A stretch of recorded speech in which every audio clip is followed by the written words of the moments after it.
विवेक जी, हावड़ा से। राधे राधे गुरु। राधे राधे श्री हरिवंश महाराज जी। महाराज जी, जुबान को कैसे कंट्रोल करें, कैसे संयमित करें? मुझे अत्यधिक बोलने की आदत है, जिससे कई बार मेरे लिए और सामने वाले के लिए पीड़ा कारक हो जाता है। नाम जप में लगाओ इसे।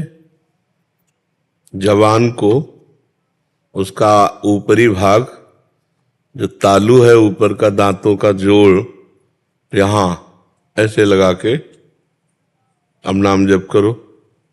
अभी करो। समझ गए क्या कह रहे हैं? ऊपरी दांत के जड़ में तालू की तरफ जबान मोड़ो और ऐसे लगाओ आगे का हिस्सा, और फिर नाम जप करो। नाम जप हो रहा है, देखो करके। जब ऐसे नाम जप करोगे तो बोलने की इच्छा ही खत्म हो जाएगी। ऐसा लगेगा हमारा नाम न छूट जाए, और अभ्यास मौन का बनने लगेगा। ऐसे वचन बहुत विचार करके बोलो। वाणी एक अमूल है, जो कोई बोले जान, ही तराजू तौल के तब मुख बाहरान। अगर वो शब्द किसी को दुख दे रहा है, किसी के हृदय में जलन पैदा कर रहा है, तो वाणी किस काम की? बचने का दरिद्रता। वाणी से ऐसे शब्द क्यों बोले? किसी को बहुत सजा करके, संभाल करके, सत्य, सुखद, हितकर वचन बोले। वाणी को पहले हृदय में तौलिए कि जो मैं बोलने जा रहा हूं, ये वाणी किसी को दुख तो नहीं पहुंचा देगी, किसी को कष्ट तो नहीं देगी। ऐसी वाणी। और नाम जप करोगे तो सामर्थ्य आ जाएगी। नाम जप में जैसे बताया वैसे नाम जप करोगे, इससे विशेष लाभ मिलेगा। आप करना, ठीक है? और जब कभी बोलने का अवसर आवे तो पहले मौन रहो और विचार करो कि जो मैं बोल रहा हूं इससे इनका मंगल होगा, इनका हित होगा, तो हम बोल देंगे। नहीं तो मौन, दांत ऐसे पीस करके उनसे बांध लिए, नहीं बोलना और नाम चलाओ। तो इससे जो कहें वैसा करोगे तो फिर लाभ मिलेगा। नाम जब करोगे तो खुला ऐसा आनंद और ऐसे मधुर वचन हो जाएंगे कि दूसरे को दुख देने की आपकी हिम्मत नहीं पड़ेगी, क्योंकि हृदय कोमल हो जाएगा। जैसे हृदय मलिन होता है तो कठोर वचन बोल के दूसरों को दुख पहुंचा के वो हर्षित होता है, और जब पवित्र हृदय होता है, थोड़ा भी गलत किसी को, तो हृदय में बार बार दुख होता है, मैंने क्यों बोल दिया, आगे से हे भगवान क्षमा करो, आगे से मैं नहीं बोलूंगा ऐसा। जब हृदय पवित्र होने तो खूब नाम जप करो जैसे कहा, और जब बोलो तो बहुत विचार करके बोलो, तो बढ़िया। बातें हाथी पाइए, बातें हाथी पाओ। संतों ने कहा बात से ही हाथी इनाम में मिल जाए, और बात से ही हाथी के पैर के नीचे कुचला दिया है। अर्थात बात से ही आपको सम्मान और सुख मिल जाए, और बात ही बिगड़ जाए तो आपको दंड और अपमान भी मिल सकता है। तो वाणी बहुत संभाल करके बोली जाए। इससे गाली बोलना, कटु बोलना, दूसरे को दुख देने वाली बात कहना, क्यों पाप कमाए? इससे अच्छी बात बोले, दूसरे को सुख देने वाली बात बोले, नहीं मौन होकर भगवान का नाम जप करें। ठीक है? वासुदेव शर्मा जी, जम्मू से। राधे राधे। राधे राधे महाराज जी। महाराज जी, ईश्वर प्रेम सर्वोपरि है, तो क्या महाराज जी नाम जप से अहंकार भाव मिटेगा? हाँ, नाम जप से सब कुछ हो जाएगा, सब कुछ हो जाएगा। प्रेम मूल यह नाम है, प्रेमी रसिक जपत यह नाम, प्रेम मगन निज बन विश्राम, श्री हरिवंश जहां रहे। प्रेम प्रवाह परे जन सोई, तब क्यों लोक वेद सुधि होई, जब हरिवंश कृपा करी। समझ रहे ना? नाम से ही प्रेम प्रकट होता है, और प्रेम जब प्रकट होता है तो ये कठोर अहंकार का नाश कर देता है। प्रेम सब कुछ संभाल लेगा, और प्रेम प्रकट होता है नाम। जितना अधिक नाम जप करोगे उतने सब ठीक होता जाएगा। अलग से आपको कुछ करने की जरूरत नहीं। एक ये नाम ऐसी औषधि सब ठीक कर देगा। जा सुनाम भव भेषज, हरन घोर त्रयशूल। तीनों तापों का नाश करके, संसार समुद्र से पार करके भगवत प्रेम में डुबो देने की सामर्थ्य नाम में है। कहां कहां लगी नाम बढ़ाई, और राम न सकत नाम गुन गाई। इसलिए खूब नाम जप करो, इसी से सब ठीक हो जाएगा। राजपाला जी। राधे राधे। राधे राधे महाराज जी, आपके चरणों में कोटि कोटि प्रणाम। महाराज जी, एक संशय बना रहता है कि आपके द्वारा बताए गए नाम जप की महिमा का महत्व समझकर निरंतर नाम जप का प्रयास करती हूँ, आपकी कृपा से। हे गुरुदेव भगवान, आपकी वाणी से पता चला कि हमारे संचित क्रियामान और प्रारब्ध कर्म होते हैं। गुरुदेव, हमें कैसे पता चले कि हमारे जीवन में आने वाली अनुकूलता या प्रतिकूलता, इन तीनों में से कौन से कर्म का फल है? महाराज जी, आप कह रहे हैं कि आपके द्वारा पता लगा कि संचित क्रियामान और प्रारब्ध कर्म होते हैं, तो जो हमारे देखो, पहली बात तो है कि जो संचित होते हैं वो गोदाम है, उनका इस जन्म से अभी कुछ लेना देना नहीं। इस जन्म में जो संचित से कुछ पाप और पुण्य लेकर रच दिए गए वो हैं। संचित तो इकट्ठा है गोदाम, ये जन्म का वो निर्माण हो चुका, उसमें संचित का कुछ लेना देना नहीं। अब वो प्रारब्ध भोग में सुख और दुख है, और क्रियमाण जो नए कर्म कर रहे हैं उनका अभी से कुछ लेना देना नहीं। संचित का अभी से कुछ लेना देना नहीं, और क्रियमाण का अभी से कुछ लेना देना। क्रियमाण का मतलब नई फसल, संचित का मतलब गोदाम, और इस जीवन का मतलब प्रारब्ध का मतलब जो पिस करके हमारी रसोई में आ चुका है, अब इसे भोगना है। तो अभी जो वर्तमान में हमारे को सुख या दुख मिलेगा वो पूर्व प्रारब्ध से मिलेगा, और अभी जो हम पाप या पुण्य कर रहे हैं ये हमें आगे का हिसाब किताब मिलेगा। और जो हमारा पाप पुण्य करोड़ों जन्मों का जमा है उसे संचित कहते हैं। किसका प्रश्न है? तो आप समझ पा रहे हैं? हाँ, तो इस समय प्रारब्ध भोग चल रहा है। नया क्रियमाण जो है वो भजन है आपका, वो आगे सुख देगा आपको। अभी तो वर्तमान में प्रारब्ध के अनुसार आप खूब भजन करो। जैसे प्रारब्ध बिगड़ा हुआ है तो आपको बाधाएं आएंगी, विपत्ति आएंगी, दुख आएंगे, ये बातें आएंगी जी। रमेश कुमार जी। जी, राधे राधे। राधे राधे महाराज जी। स्वामी जी, ब्रह्मा, विष्णु जी और महेश जी या फिर ब्रह्म, परब्रह्म सब एक ही तत्व है, कोई भी नाम जप किया जा सकता है, परंतु श्री गीता जी में कहा है कि दो पुरुष एवं एक परम पुरुष की व्याख्या है, तो सभी कैसे बराबर हुए? श्री गीता जी में कहा ब्रह्मलोक तक सभी लोग पुनरावृत्ति एवं विनाशी हैं, तो ईश्वर के सभी नाम मुक्तिदाता है महाराज जी। इसमें थोड़ा सा आप क्वेश्चन। पहले तो ये बात समझो, आब्रह्म स्तंभ पर्यंतम सर्वम मायामयम जगत, तिनके से लेकर के ब्रह्मलोक तक सब भगवान की माया। माया का मतलब है जो है नहीं, केवल भगवान ही अपने आप को विविध रूपांतर किए हुए हैं। नानात्व में भगवान अपने आप को फैलाए हुए हैं। वही जड़, चैतन्य, स्त्री, पुरुष, मृत्यु लोक, स्वर्ग लोक, जितने भी वो अपने आप से अपने आप का सृजन किए हुए हैं। समझ गए? दूसरी बात, भगवान के जितने अवतार हैं ये सब सच्चिदानंदमय, मायाकृत नहीं है। चिदानंद में देह तुम्हारी, विगत विकार जान अधिकारी। कोई अधिकारी पुरुष जानता है सच्चिदानंद रूपाय, विश्वोत्पत्त्यादि हेतवे, तापत्रय विनाशाय, श्री कृष्णाय वयम नुमा। उन्हीं श्री कृष्ण को भक्तजन भगवान कहते हैं, योगी जन परमात्मा कहते हैं, ज्ञानी जन ब्रह्म कहते हैं। कोई उनको निराकार भाव से भजता है, कोई साकार भाव से भजता है। अब समस्या क्या है आपको? अब ये है कि जो भगवत गीता है उसमें लिखा हुआ है कि ब्रह्म तक जितने भी लोग हैं सब मतलब उनका मतलब विनाशी है। हाँ, विनाशी। दो परार्ध में ब्रह्म लोक नष्ट हो जाएगा। हाँ, मतलब और महाप्रलय तक अक्षर ब्रह्म और उसके बाद पार ब्रह्म तक स्टेबल रहता है, मतलब वैसे ही रहता है ना। देखो, परब्रह्म किसको कहते हैं जानते हो? जिससे मूल प्रकृति प्रकट हुई है। मूल प्रकृति से त्रिगुणात्मिका प्रकृति, त्रिगुणात्मिका प्रकृति से महातत्व, महातत्व से अहंकार, अहंकार से त्रिगुण अहंकार, त्रिगुण अहंकार से पंच महाभूत, पंच महाभूतों से पूरी सृष्टि। और जब हम उसे प्रगट रूप में वर्णन करते हैं तो भगवान नारायण के नाभ कमल से ब्रह्मा, ब्रह्मा से सारी सृष्टि प्रकट हो गई। जब हम प्रगट रूप में, साकार रूप में, ये तत्व रूप से वर्णन है ब्रह्म, तो उसे तुम ब्रह्म कहो, पर ब्रह्म कहो, परम ब्रह्म कहो, जो कुछ कहो, वो एक ही है, दूसरा नहीं है। अब जब वो एक अपने आप को भूल करके देह मान लेता है तो उसे जीव कहा जाता है। और जो वही बिल्कुल वही विराजमान है, जहां जीव कहा जाता है वही विराजमान है। जीव का मतलब समझो, ऐसे दर्पण रख लिया तो प्रतिबिंब जीव और ये परमात्मा, इसको हटा दो तो क्या बचा? परमात्मा। बस देहाभिमान हट जाए तो तुम वही, जानत तुम्हें हो जाए। चौपाई पढ़े हो कभी? ये अभी बिल्कुल ही बच्चा हो, परमार्थ में अभी बिल्कुल बच्चा हो, तो हमें लगता है कुछ दिन डट के नाम जप करो भगवान का, जो तुम्हें प्रिय लगे। नाम मतलब इन से जो भगवत गीता में दिए हुए ना मंत्र, ओम तत्सत, वो भी मतलब आप जपो। प्रणव भी भगवान का ही नाम है। जो तत् है वही सत है, जो तत् है वही सत है, और उसी को प्रणव कहते हैं। उसी को हरि भी कहते हैं ना, हरि ओम तत्सत। हरि भी वही है, ओम भी वही है, और जो तत् है वही सत है। जो पहले जपो, डट के जपो।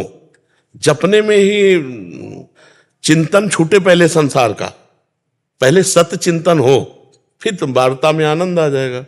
अभी तो जैसे आपसे बात कर रहे तो हम लड़खड़ा रहे कि क्या पकड़ाऊं आपको, कौन सी बात बताऊं, क्योंकि जैसे ककारा मात्रा का बढ़िया ज्ञान हो जाए तो फिर शब्दावली पढ़ाने में अच्छा लगता है। इसलिए पहले खूब नाम जप करो, संसार का चिंतन छोड़ो, भोगों की वासनाओं से लड़ना सीखो। पहले जो इंद्रिया मन भोगों की तरफ जा रहे हैं, लड़ना, थोड़ा लड़ो उनसे और उनको ना में लाओ, हाँ से उनको ना में लाओ। अभी तो हाँ हाँ करते हुए गुलामी कर रहे हैं हम लोग मन और इंद्रियों की, थोड़ा उनको अपने अंडर में लावें और नाम जप करें तो धीरे धीरे समझ में आ जाएगा। गीता जी में पढ़ा है, मत्ता परतरम नान्यत किंचिदस्ति धनंजय, पढ़ा है, गीता जी का श्लोक है ये। और इसका अर्थ जानते हो क्या होता है? हे धनंजय, मेरे सिवा कुछ नहीं है। मत्ता परतरम नान्यत किंचिदस्ति, किंचन मात्र भी कुछ मेरे सिवा नहीं है। वही है, उसे आप परमात्मा कहो, उसे ब्रह्म कहो, भगवान कहो, कारण कहो, परम कारण कहो, पुरुष कहो, परम पुरुष कहो, जो भी। उस समझाने के लिए जैसे किसी सवाल को समझाया जाता ना, तो मानी संख्या अमुक, तो बोले मानो 2 है। पहले तो नानात्व से 2 में आओ, कि एक पुरुष है और एक परम पुरुष है। बोले परम पुरुष परमात्मा है और जो पुरुष है उस परमात्मा के अधीन है। ये किसको लेके बोला जा रहा है? देह भाव को लेके बोला जा रहा है। हाँ, और ब्रह्मविद ब्रह्मवि भवति, देह भाव छोड़ो, अभी आप देह भाव में हो, देह भाव छोड़ करके फिर देखो जो हम बात कहेंगे वही तुम होगे। वही वो है और वही ये है। वो और ये माया शब्द है, बचा है। समझ पा रहे? वो और ये माया शब्द है, वो है और ये है। इसे वो और ये हटा दो तो दोनों जगह है, तो वो एक है। तो इस तरह से भी बोला जा सकता है ना, ओम तत्सत। श्री राम मुझे बोलना बहुत अच्छा लगता है, तो ओम तत्, तो आप जपो, इस तरह से बोला जा सकता हाँ हाँ, आप जपो, खूब डट के जपो। है। एक बार मैंने आप ही को उसमें सुना, कोई बोल रहा है, पर आपने बोला वो गुरु के देखो देखो देखो, अभी ऐसे ऐसे जपो, लेकिन जब गुरुदेव भगवान के द्वारा मंत्र मिलता है तो वो फलीभूत होता है, अर्थात भगवत साक्षात्कार उसमें। जब आप ये जपोगे ना तो श्री कृष्ण जगत गुरु हैं, वो आपको कृपा करेंगे और आपको ऐसे संत से मिला देंगे, या आप संत के पास पहुंच जाएंगे जिनके मुख से हम सुन करके फिर जप करें, उनके मुख से। अभी तो लगो, पहले लगो, भगवान में लगो, वो अपने आप रास्ता खोल देंगे। वही जगत गुरु है, कोई व्यक्ति गुरु नहीं होता, भगवान ही गुरु होते हैं। अब वो उनकी सब ऑफिसें हैं, किस ऑफिस से बैठ के बोल रहे हैं उनकी बात है कि नहीं? सब जितनी ऑफिसें सब उन्हीं की हैं। भगवान कहाँ से बैठ के आपका कल्याण कर दें, आपका मंगल कर दें। पहले लगो, आप पुकारो उनको, वो जैसे जैसे भाव तुम्हारा बनता जाए पहले लगो, जिसमें रुचि हो पहले खूब वो नाम जप करो, आगे भगवान संभाल लेंगे, वो सब संभाल लेंगे, वो इसी से मिल जाएंगे। वो जगत गुरु हैं, उन्हीं को अपना मान करके शुरू कर दो जपना। नंदलाल जी दिल्ली से। राधे राधे स्वामी जी, बैठ जाइए। स्वामी जी, मनुष्य के पैदा होते ही सब सुख दुख उनके प्रारब्ध अनुसार होते हैं, तो क्या इस जन्म के अच्छे कर्म उसके कुछ दुख कम कर सकते हैं? हाँ बिल्कुल। किसका है? हाँ, अगर वो अच्छा कर्म सामर्थ्यशाली हो और हम संकल्प करें तो हमारे प्रारब्ध का नाश हो जाएगा, पर वो इतना समर्थ होना चाहिए जो प्रारब्ध का नाश कर सके। हम उन अच्छे कर्मों में दान पुण्य काम नहीं करेगा, भजन काम करेगा। भगवान का नाम जप रूपी सबसे बड़ा अच्छा कर्म है, वही कार्य कर सकता है, अन्य कोई नहीं कर सकता। पर जब भजन होने लगता है तो ये समझ में आने लगता है कि यार दुख को भोग लो, भजन का खर्चा करो, भजन से तो भगवान की प्राप्ति कर ली जाए। समस्त दुखों का नाश तभी होगा जब भगवान की प्राप्ति होगी। बकाया ऐसी सामर्थ्य है, यदि भजन किया जाए तो प्रारब्ध का क्षय कर देगा। जो तप करे तुम्हारी कुमारी, तो भावी मेट सके त्रिपुरारी। अगर तपस्या की जाए, भजन किया जाए, तो भावी जो हमारा प्रारब्ध है उसको भी मिटाया जा सकता है, उसको नष्ट किया जा सकता है। साधारण दान पुण्य से नहीं, दान पुण्य एक अलग शुभ कर्म हो गया और पाप एक अलग कर्म हो गया। तो जब हमारे ऊपर दुख आता है तो पाप कर्म का प्रभाव पड़ता है, वो दान पुण्य से नहीं कटता, वो भजन और तपस्या के द्वारा काटा जा सकता है। समझ पा रहे हैं आप? हाँ, पर इतना भजन और पवित्रता पूर्वक तपस्या ये बड़ा कठिन है। बातें कर लेना अलग है, भजन करना बहुत कठिन है, नहीं?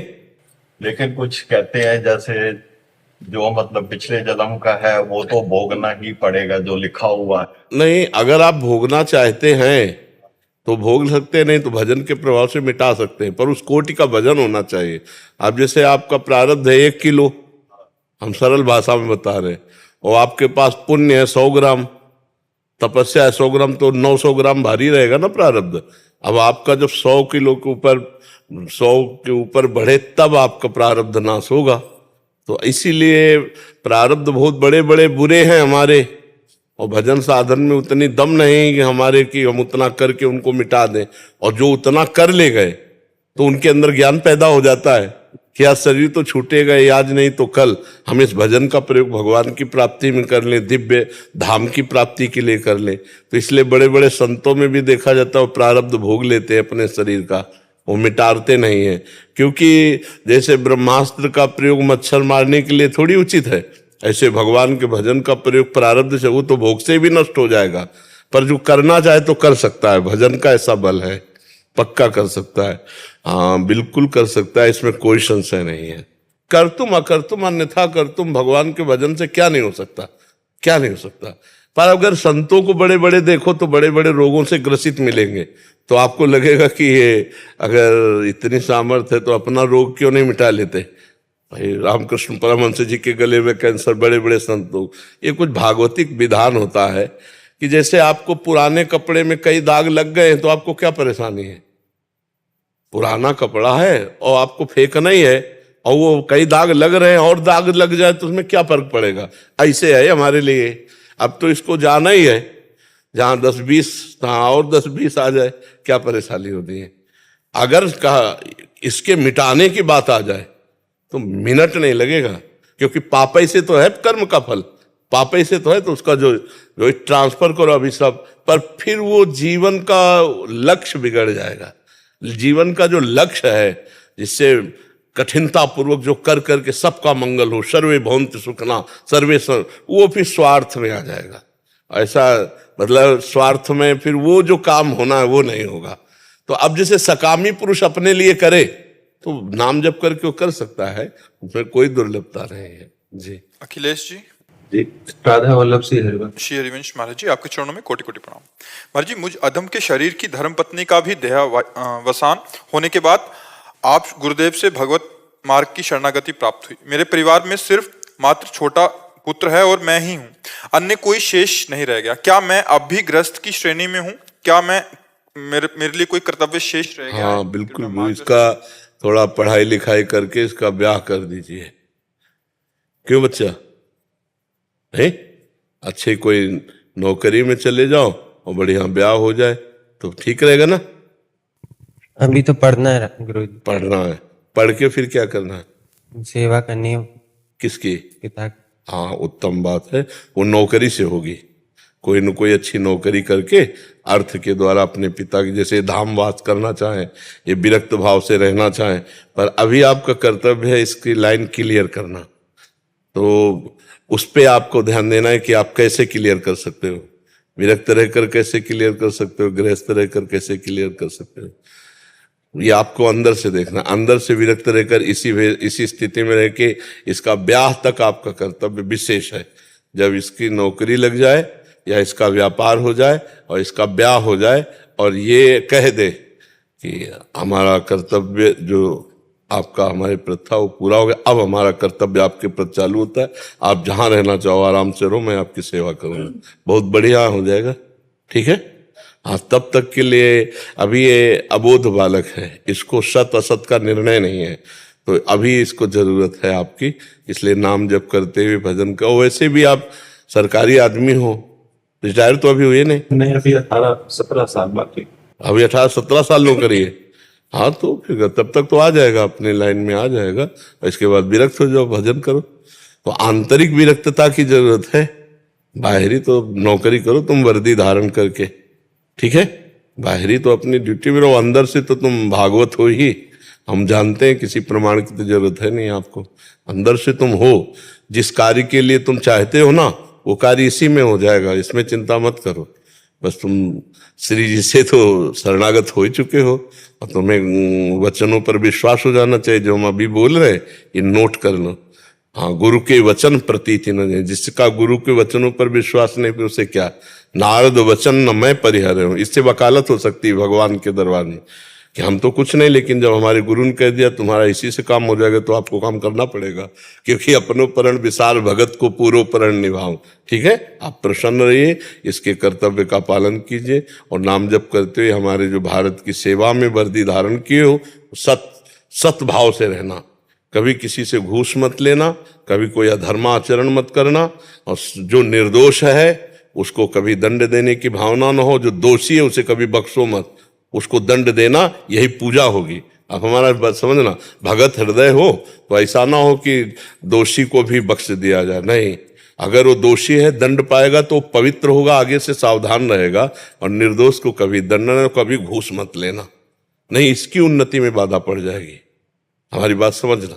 अधर्म की कमाई से अपने संतान को या संतति को सुख प्रदान नहीं किया जा सकता, इसलिए कभी अधर्म की कमाई की तरफ हाथ मत उठाना। धर्म से जो तुम्हें हमारी सरकार देती है वेतन, उसी से इसका पालन पोषण, उसी से इसकी पढ़ाई करना। क्यों?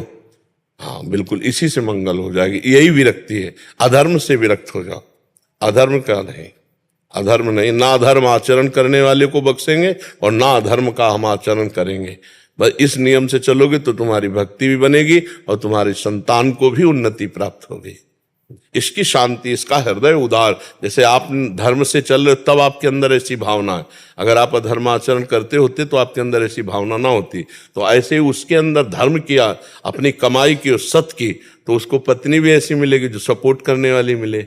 अभी खूब सब व्यवस्था और मिल गए ऐसे दिमाग की जो तुम्हारे घर में अशांति पैदा कर दे, तो चाहे वृंदावन रहो चाहे जहाँ रहो, जलते रहोगे कि यार लड़का बड़ा दुखी है, उसके अनुकूल पत्नी नहीं मिली। क्योंकि पत्नी हमारी बहुत धार्मिक थी जी, बहुत, उसी ने हमें रास्ते पर। जी जी जी। तो इसीलिए हम कह रहे हैं धर्म पूर्वक यदि धन कमाओगे तो इसको भी धार्मिक मिल जाएगी, जीवन सुखी हो जाएगा।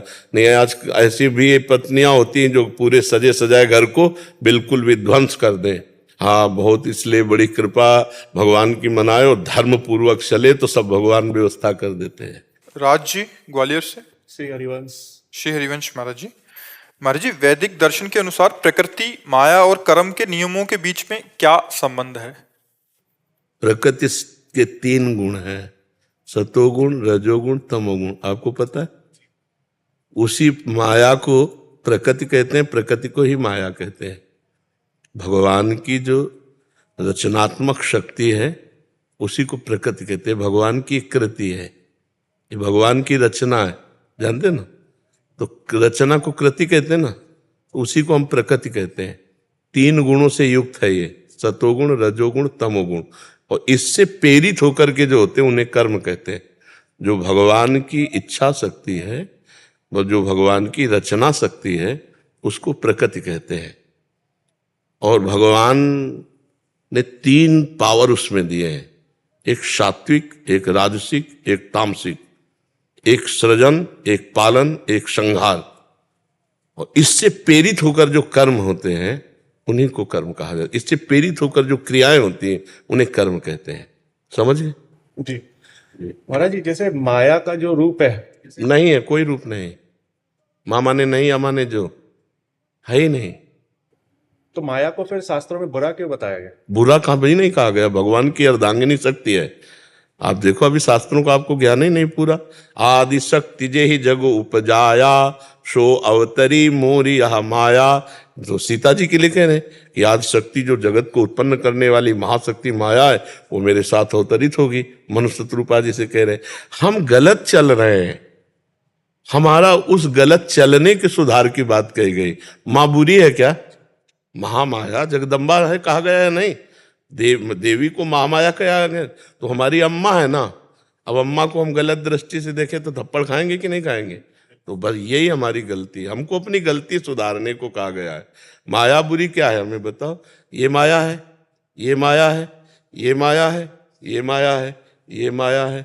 गो गोचरु जहां लघु मनु जाई, सो सब माया जानहु भाई। अब इस माइक से हम भगवत चर्चा करते हैं तो पवित्र हो गया ना, नाम कीर्तन कर रहे तो बंधन ही हो गया ना। और इससे हम गाली देने लगे, बुरा बोलने लगे, तो अब बुरा हो गया ना। तो माइक बुरा है, वाणी बुरी है, या हमारा बोलने का तरीका बुरा है? बोलने का तरीका सुधारने की बात कही गई है। हम माया का जो दुरुपयोग कर रहे हैं वो हमारे बंधन कारक है। नहीं तो माया रोटी है, माया पानी है, माया ये शरीर है। वही रोटी पानी पाके इस शरीर से हम तपस्या करते हैं, हम भजन करते हैं, तो आप हाथ जोड़ रहे हो।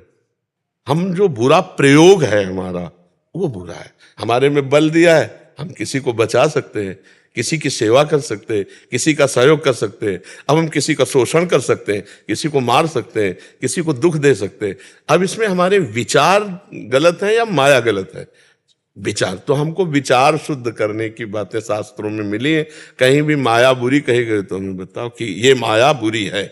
मान लो हमारी बहन है तो बहन है, और दूसरे की बहन है तो हम माया कह देंगे उसे? क्या स्त्री माया नहीं है? तुम्हारे विचार में जो बैठ गई है दुर्गंध, जो दुर्विचार, उनको त्याग दो। तो अपनी बहन तो पास खेले बैठे, हमें क्या बुरा लगेगा? विषय वस्तु के संदर्भ में कह रहा था, सांसारिक जो विषय वस्तु वो भी एक माया का रूप है। हाँ, कौन सा विषय? जहर है, पहले हमारी सोच, जहर है मारता है ना, लेकिन जहर को जब डॉक्टर शोधते हैं ना तो जीवन बचाने का काम करता है ना। ऐसे क्यों मरो जहर खा के? वही जहर जीवन देता है जब डॉक्टर से शोध के। कुछ बुरा नहीं बच्चा। हर चीज की बहुत आवश्यकता है, हर चीज की आवश्यकता है। आप कौन सी ऐसी क्रिया, कौन सी ऐसी, उस पे आप बिंदु पे रखो, हम आपको बताते हैं गलत क्या है।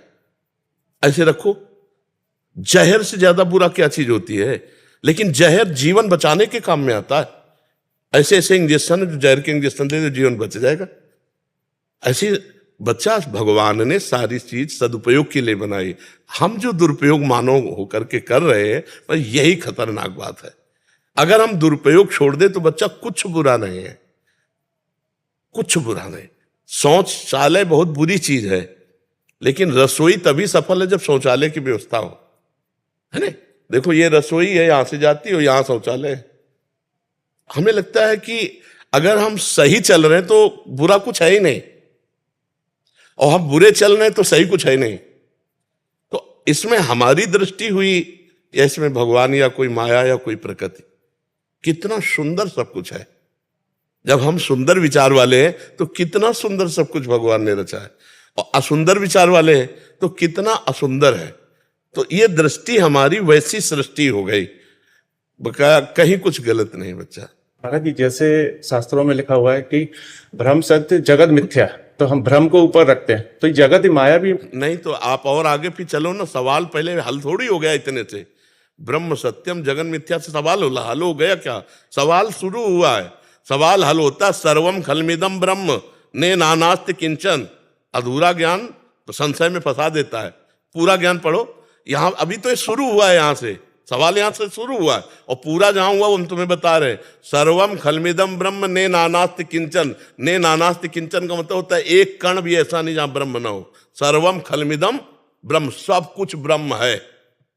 सवाल यहां से शुरू हुआ, ब्रह्म सत्यम जगन मिथ्या। क्योंकि जगत में फंसे हो ना, तो ब्रह्म तक पहुंचने के लिए पहले हटो, और जब हट के दिखाया गया तो बोले सर्वम खलमिदम ब्रह्म, सब कुछ वही था जिसे तुम झूठ मान के आए हो ना, वही है सब कुछ। वासुदेवा सर्वम, सिय राम में सब जग जानी। समझ पा रहे बच्चा? बोलिए। जैसे इस विधि, एक विधि है, योग में 4 विधियां होती है, ज्ञान, भक्ति। एको विधि अगर पालन किए होते बच्चा तो एको प्रश्न न रह जाते। नहीं, जैसे राजयोग और भक्ति योग में बच्चा अंतर सब। अच्छा ये बताओ, प्रवचन करता बनना चाहते हो या साधक बनना चाहते हो? तो अभी चौराहे पे खड़े हो, कोई मार्ग तो चयन करो तुम। ज्ञान मार्ग चयन करो, भक्ति मार्ग चयन करो, कोई मार्ग पकड़ो। तो एक पकड़ लोगे तो उस रास्ते की हम तुम्हें बात बताएं। अब तुम चौराहे पे खड़े होकर के ऐसे मार रहे हो कि दक्षिण उत्तर पूरब, तो ऐसे कैसे तुम्हारा मंगल हो पाएगा? एक रास्ता पकड़ो, अपने मति को देखो। ज्ञान मार्ग योग है कि योग मार्ग योग? कई घंटा बैठ सकते हो उससे पद्मासन में? कभी बैठे हो? नहीं। योग किसे कहते हैं? अभी तो योग जानते नहीं किसे कहते हैं। चित्त वृत्ति का निरोध करके परमात्मा में स्थित करना योग कहते हैं। हम पहले योग का साधन जहां शुरू होता है अष्टांग योग, यम नियम आसन पे। हाँ, तो आप कितनी देर पद्मासन बैठ सकते हो? राहुल को बैठ सकता हूँ आधा एक घंटा तो। हर 3 घंटा के पहले योगा ही नहीं माना जाता। 3 घंटा पद्मासन में बैठ के 6-6 घंटा बैठे, अब तो किडनी फेल बच्चा। सिद्धासन में कई मिनट बैठे हो? जानते हो सिद्धासन? सिद्धासन जानते ही नहीं होगी। सिद्धासन जानते वो हो? अवस्था नहीं है महाराज। नहीं, सिद्धासन अभी तो ककारा नहीं आता बच्चा, हम तभी तो कह रहे अभी तो चौराहे पे खड़े हो। अब मतलब जैसे किसी विद्वान से या पढ़े लिखे से ऐसे बात करोगे तो अब बात अलग होगी। हम लोग क्या है, ये पूरी यात्रा करके आए हैं, हम लोग यात्रा करके आए हैं। तो उस यात्रा में अब हमको तो पता है ना कि 2 कदम बाद कितने मोड़ होते हैं, उसके बाद कितने मोड़ होते हैं। तो इसलिए अब अपने लोगों से जैसे है ना, तो वो नहीं, चलो एक मार्ग पकड़ लो, ना योग मार्ग में अभी चलने लायक हो और ना ज्ञान मार्ग में चलने लायक हो, क्योंकि उसके लिए जितनी हमारे अंदर बहुत प्रवीण बुद्धि चाहिए वो भी बुद्धि। इसलिए हमारी प्रार्थना है कुछ दिन नाम जप करो, और जैसे श्रीमद् भगवत गीता जी है, श्रीमद् भागवत है, ऐसे परम रहस्य का उद्घाटन करने वाले ग्रंथों का जो सरल ढंग से बताया गया है। क्योंकि उपनिषदों को समझना बहुत ऊंची बात है, और फिर प्रेम को समझना तो उपनिषदों से भी ऊंची बात है। ये जो प्रेमानंद है वृंदावन का, ये ब्रह्मानंद से भी ऊपर की बात है। तो एक मार्ग में पहले चलो। कितने घंटे तुम नाम जप कर सकते हो?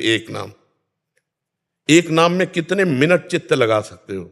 इस पर आओ, अपनी कसौटी कसो। कि जैसे हमने एक बिंदु रख लिया, कृष्ण, हम उसे एक बिंदु माने, कृष्ण, राधा। अब हमारी आंतरिक दृष्टि रहेगी राधा राधा राधा राधा। अब ना कुछ स्फुरित होने देंगे, और ना कुछ मानेंगे, और ना कुछ सुनेंगे, और ना कहीं दस्तखत करेंगे, अंदर कहीं स्वीकृति नहीं, राधा राधा राधा। अब देखो कई मिनट टिकते हो। ये भी योग है, ये तो आंतरिक योग है ना। हाँ, भगवान कहते हैं कि अगर प्रीति पूर्वक मेरा भजन करता है तो मैं उसकी बुद्धि में योग प्रदान कर देता हूं। तेषाम सतत युक्तानाम भजताम प्रीति पूर्वकम ददामि बुद्धि योगम तम येन माम उपयान्ति ते। तो चलो बच्चा, जब तुम्हारे अंदर काम सतावे उसको ना करो, जब क्रोध सतावे उसे पी जाओ, लोभ सतावे उसको पी जाओ, ममता सतावे ज्ञान के द्वारा काटो उसे। तब तो हम शुरुआत हुई परमार्थ की। अब क्या अपने लोग बातें बहुत छत की करते हैं और चल नहीं पाते प्रथम सीढ़ी में, तो उसे कोई लाभ नहीं मिल पाता। लाभ का मतलब जो हमें आत्मानंद मिलना चाहिए। भाई इस परमार्थ में बच्चा लाभ मिलना चाहिए, आत्मानंद का अनुभव होना चाहिए। बिना आत्म सुख के हमें इन सब बातों में क्या लाभ मिल पाएगा? इससे प्रवचन करता अच्छे बन सकते हो, प्रवचन करता तो बन सकते हो कि फर्राटेदार प्रवचन हो, उससे लोग प्रणाम नमस्कार, लेकिन जो आंतरिक सुख चाहिए वो तो नहीं मिलेगा ना, वो मिलेगा चलने पर। तो गीता भागवत का स्वाध्याय करो, नाम जप करो, और जितेंद्रियता पर आओ। श्रद्धावान लभते ज्ञानम तत्परा संयतेंद्रिया। जो श्रद्धा, जैसे आप श्रद्धावान हो, आप ज्ञानार्जन करना चाहते हो, तो अब जो ज्ञानार्जन हो रहा है तो आपको लग रहा है कि काम क्रोध लोभ मोह, ये जो हमें गुलाम बनाए हुए हैं, इनको हमको अधीन करना चाहिए। यहां से शुरुआत करो। जो आपको परास्त करने, मुझे खाना ही नहीं खाएंगे, नहीं मुझे देखना नहीं देखेंगे, मुझे सुनना नहीं सुनेंगे, हर इंद्री कंट्रोल में होती चली जा रही है। और फिर जो हम दिखाना चाहते हैं वो देख, और जो सुनाना चाहते हैं वो सुन। अभी तक जो तू दिखाता रहा मन, वही देखता रहा। आज अब मैं दिखाऊंगा गुरु बल से, और तुझे अब देखना होगा। तब विजयी माना जाता है कि हाँ, योद्धा जीत रहा है, अब चल रहा है। प्राय इस पर तो 100 में 99 फेल हो जाते हैं, कोई एक पास होता है कि जो इस पर, तभी वो सच्चा ज्ञानी माना जाता है। प्रवचन करता तो लाखों मिल जाएंगे आपको, लेकिन आंतरिक स्थिति पर पहुंचना बहुत कठिन है बच्चा।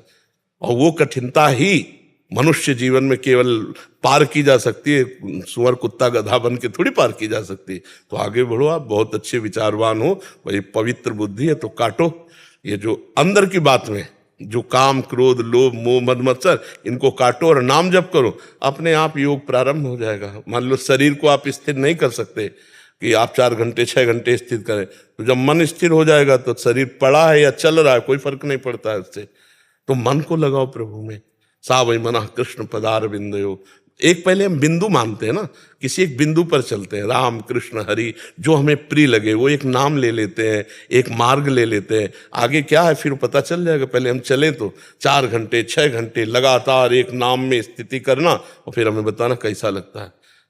रोने लगोगे बच्चा, आनंद अश्रु चलने लगेगा, और लगेगा निहाल कर दिया प्रभु। आपने निहाल कर दिया। हम जो कह रहे हैं उसे मानो। 6 घंटे जीवन में जब तुम्हें समय मिले तब लगा के देखना, 6 घंटे एक जगह स्थिति, फिर हमें बताना कि योग किसे कहते हैं। अभी बच्चा 10 मिनट नहीं एक जगह टिक पाएंगे, देखो ना अंदर से 10 मिनट एक जगह नहीं टिक पाएंगे। 10 मिनट तो बहुत होते हैं, बहुत होते हैं 10 मिनट एक जगह टिक जाना। मान लो राम, तो अब दूसरा स्फुरित नहीं होगा, 10 मिनट केवल राम ही स्फुरित होगा। और इसके लिए अपने लोगों ने लड़ाई लड़ी, पूरी पूरी रात लड़ाई लड़ी, पूरा दिन पूरी रात, न खाना न पीना, न देखना न सुनना, ऐसे खंडहरों में काशी के घाटों में रहना कि जहाँ केवल कबूतरों की आवाज आ रही, मनुष्य वहां पहुंच ही नहीं सकते, वहां जाएंगे ही नहीं। कई कई दिन भूखे रहकर रात दिन, तब वो दिमाग में पूरा बस गया, राउंड राउंड एकदम, जैसे वो जो चीज तो वही चल रही। तब देखा है न भोजन की चिंता न प्यास की चिंता। काशी तो अन्य क्षेत्र है, एक से एक मारवाड़ी क्षेत्र, चाहे हलवा खाओ चाहे रबड़ी खाओ बटरई खाओ, कभी घाट छोड़ करके नहीं। एक निष्ठा, एक नियम, जो हमारे पास आ जाएगा वही पाएंगे। तो महादेव जी भी कृपा करके देखते थे परीक्षा, देखते हैं कैसे। तो कई कई दिन जब भूख से व्याकुल चित्त होता, उसी समय मंत्रा का, ए तू देह नहीं है, ये प्राणों का धर्म है भूख प्यास, तेरा धर्म नहीं, तू इनका साक्षी है, बस साक्षी मात्र। कभी उदास नहीं हुई, कभी निराश, आज भी। तो जब तक सच्चिदानंद का अनुभव नहीं तो बच्चा माया से नहीं लड़ सकते। माया का मतलब यही, इसी से नहीं लड़ सकते। ये बहुत दुरंत है। जब प्यास लगेगी तो पानी में चित्त रहेगा ना, प्यास लगे और चित्त परमात्मा में, भूख लगे और चित्त परमात्मा में, शरीर भीषण कष्ट से युक्त और चित्त परमात्मा में, इसकी कोई परवाह नहीं। चाहे जैसी स्थिति हो, इसकी कोई परवाह नहीं। तब माना जाता है कि योद्धा हो।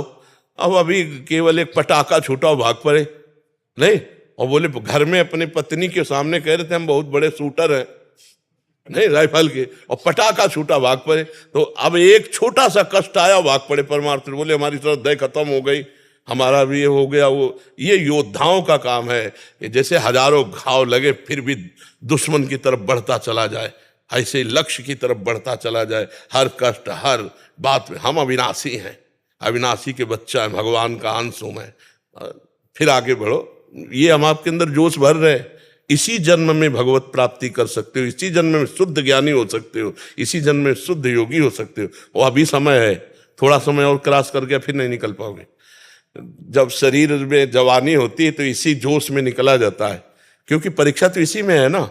अब जैसे मान लो एक हमको 70 वर्ष के मिले पति पत्नी, और उनका महाराज जी अब हम दोनों ब्रह्मचर्य से रहते हैं। 70 वर्ष में ब्रह्मचर्य से कोई मतलब कोई, अब ब्रह्मचर्य से 17 के हो फिर बोल रहे हम ब्रह्मचर्य से रहते हैं। आप समझ में आई बात है।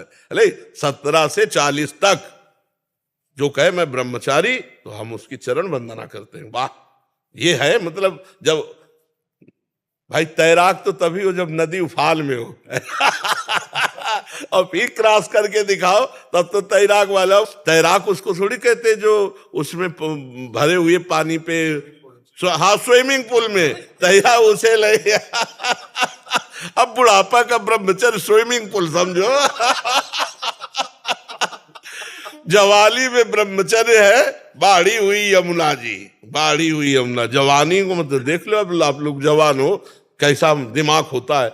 ऐसे दिमाग में ब्रह्मचर्य रहना, ऐसे दिमाग में भूख प्यास कष्ट सहकर परमात्मा की प्राप्ति के लिए चलना। अब तो बहुत कठिन बच्चा, कलयुग का समय, मोबाइल हाथ में, मोबाइल हाथ में। आज तक हमें मोबाइल नहीं रखा, हमें चलाना भी नहीं आता, और हम चलाना भी नहीं सीखना चाहते।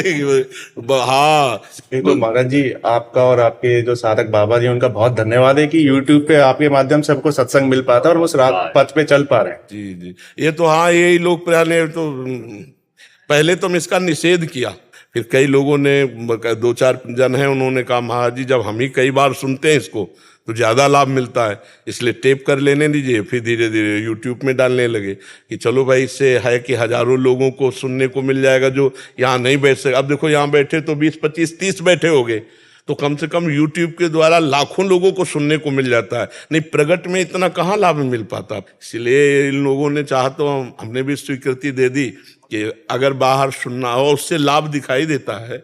महावीर सिंह जी दिल्ली से। राधे राधे स्वामी जी। पूजनीय स्वामी जी, आपके चरणों में कोटि कोटि प्रणाम। स्वामी जी, हम 4 पीढ़ी से राम जी के उपासक हैं, राम नाम का जप करते हैं। ये शिक्षा हमें स्वर्गीय धर्म सम्राट करपात्री जी महाराज जी से 90 वर्ष पहले मिली थी। लेकिन महाराज जी, किसका प्रश्न? अच्छा, मैं 2 वर्षों से आपका सत्संग एवं एकांतिक वार्तालाप सुन रहा हूँ। महाराज जी, मैं आपके सत्संग से प्रभावित होकर इस शंका का समाधान चाहता हूँ कि मैं राम जी के और आपके बिना नहीं रह सकता। मेरा कल्याण मार्ग क्या रहेगा? राम राम जपिए और हमें अपना दोस्त मानिए, हमें अपना मित्र मान लीजिए और राम राम जपिए, ठीक है?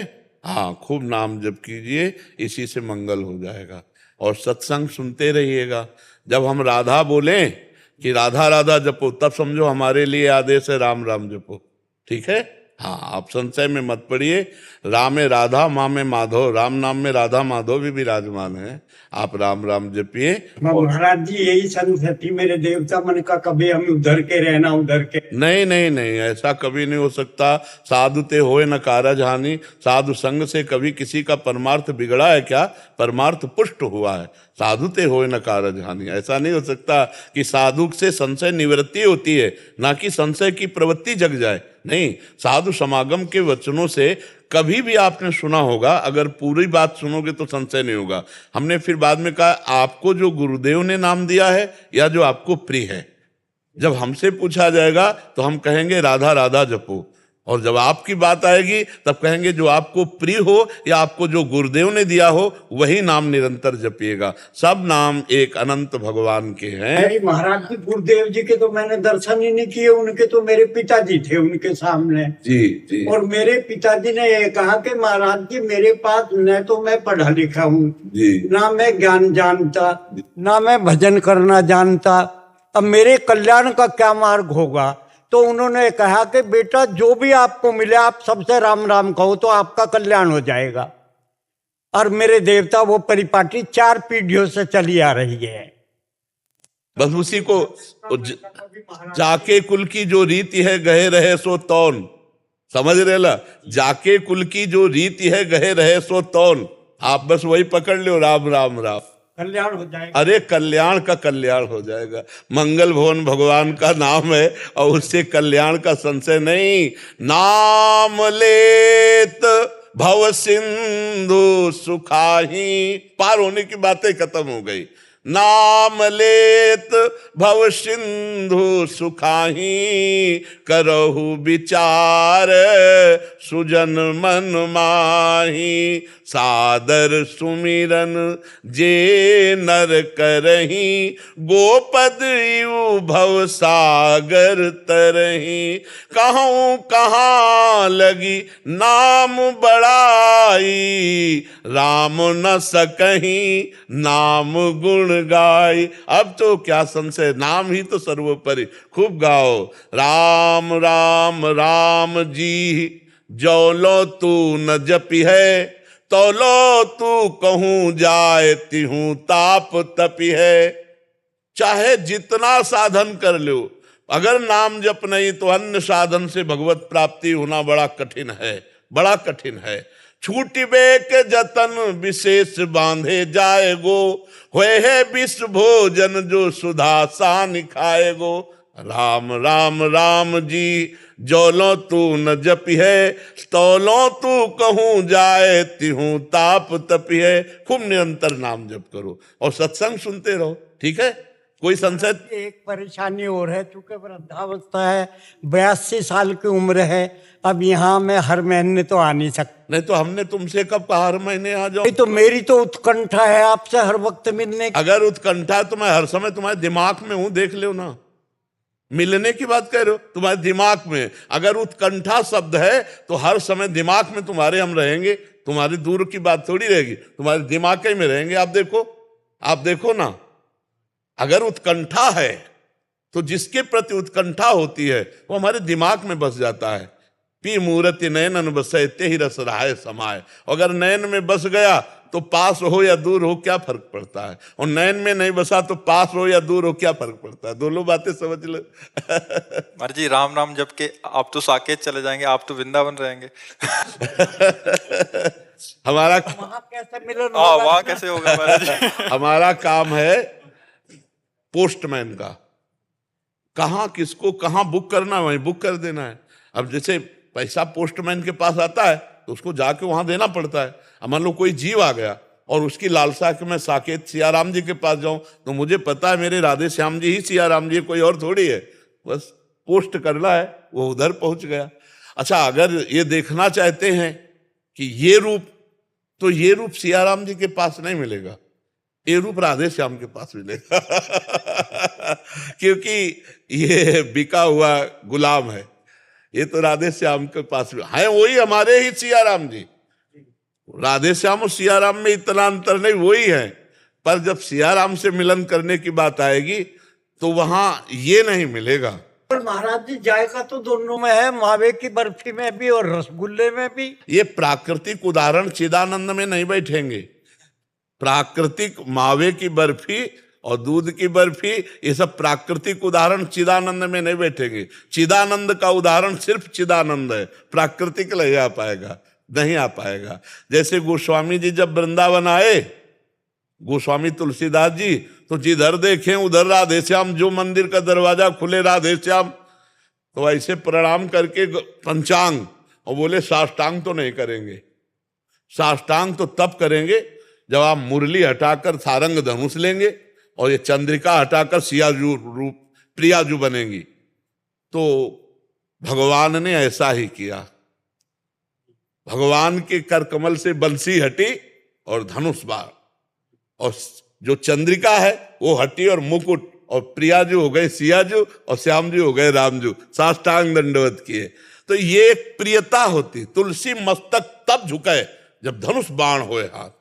तो कत मुरली कत चंद्रिका कद गोपियन के साथ, वो अपने जन के कारण श्री श्याम भय रघुनाथ, भगवान उसी समय धारण। तो ये चिदानंद बात है प्रेम की। अब जैसे हृदय से पूछा जाए, इतना भी अंतर न राम जी में है, न श्याम जी में है, न प्रियाजू में, न सियाजू में। पर प्रीति की बात जब आएगी तो फिर जहां प्रीति होती वही मन भागता है ना। हाँ, नहीं, ये प्रियता का है तो वही हमारे प्रभु, हमारे ही प्रभु सिया राम। पर प्रियता, प्रियता जहां आती है तो फिर वही, ये तो प्रियता का देश है, वही राम है, वही श्याम है। लेकिन जब प्रीति हो गई, तुलसीदास जी के गुरु भाई थे नंददास जी, और नंददास जी श्याम जी के उपासक वल्लभाचार्य जी महाराज है ना, तो जो श्रीनाथ जी हैं उनके आसक्त हो गए श्रीनाथ जी के।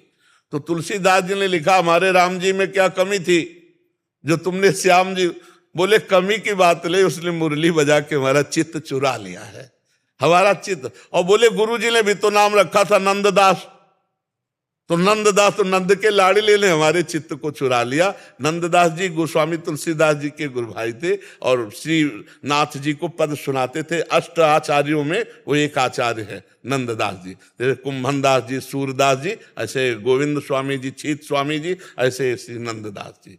तो खूब प्रीति करो, जब तक जीवन है खूब नाम जप करो और सत्संग सुनते रहो, बढ़िया आनंद रहेगा। और साकेत में जब जाओगे तो वहां सिया राम जी, हनुमान जी, लक्ष्मण जी, ये सब परिकर मिलेगा। हाँ, अब हमारी खोज करोगे तो वहां नहीं मिलेगा फिर आप यहाँ तो मिल जाओगे जी, यहाँ तो मिल ही रहेगा आप। तो बस यहीं से संतोष कर लो महाराज जी, आप दोनों कवि हैं महाराज जी, तो दो पंक्तियां आपके लिए लिख के लाए थे और आपको सुनाना चाहते थे। राधे राधे महाराज जी, कुछ भाव सुमन लेकर आए हैं। और एक सपना था, और मेरे से ज्यादा मेरी पत्नी ने मुझसे कहा जाओ दर्शन करो, मिल के आओ। और आपको जब सुना, बस भाव सुमन है सर, स्वीकार कर लीजिए। भुलाकर व्याधियां तन की स्वयं आनंद हो जाना, श्री राधे से कर अनुबंध फिर स्वच्छंद हो जाना।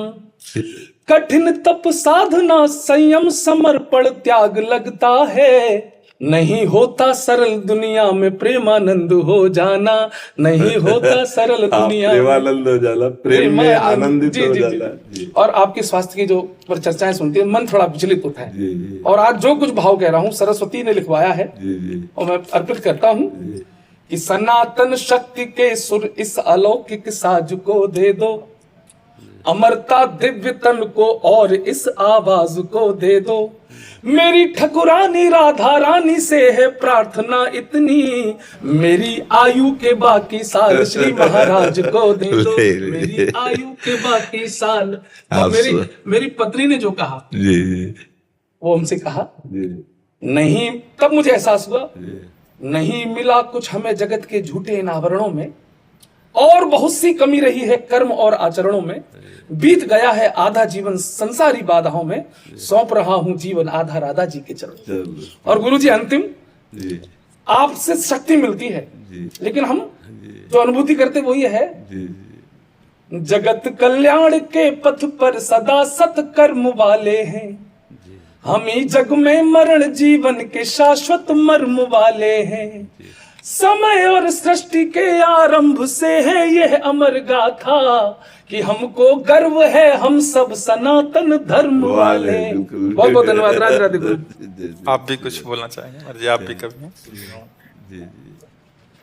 गुरु जी, वैसे तो मैं हास्य कवि हूँ, लेकिन कुछ भाव आपके लिए, कुछ पंक्तियां हैं। कुछ मुक्तक ढूंढेंगे, कुछ छंद ढूंढेंगे, जीवन का जो सच्चा है वो आनंद ढूंढेंगे, जिस्म की मोहब्बत में जो सब कुछ उजाड़ चुके हैं वो आज नहीं तो कल प्रेमानंद ढूंढेंगे।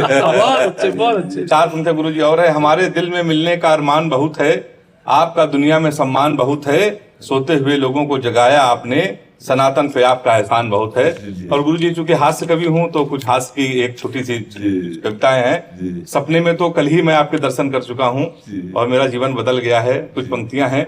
हमने पत्नी को फोन लगाया, उसे समझाया, भाग्यवान तू मेरी देवी हो, पूजा हो अर्चना हो आराधना हो मेरी साधना हो, तुम्हारे अंदर हमारी जान दिखती है, तू हमें देवी भगवान दिखती है, हमने ये तन मन सब हारा है, मेरा जो है सब तुम्हारा है। डरते हुए वो इतने में डोली, हमारे ऊपर बोली सूरज पश्चिम से, बोले आज सूरज पश्चिम से। इतने में हमारे मित्र ये गौरव हमारी पत्नी से बोले, भाभी गौर से देखो कितना खिल के आए हैं, दुनिया की सारी लड़कियां इन्हें देवी दिख रही हैं, क्योंकि ये श्री प्रेमानंद जी से मिलते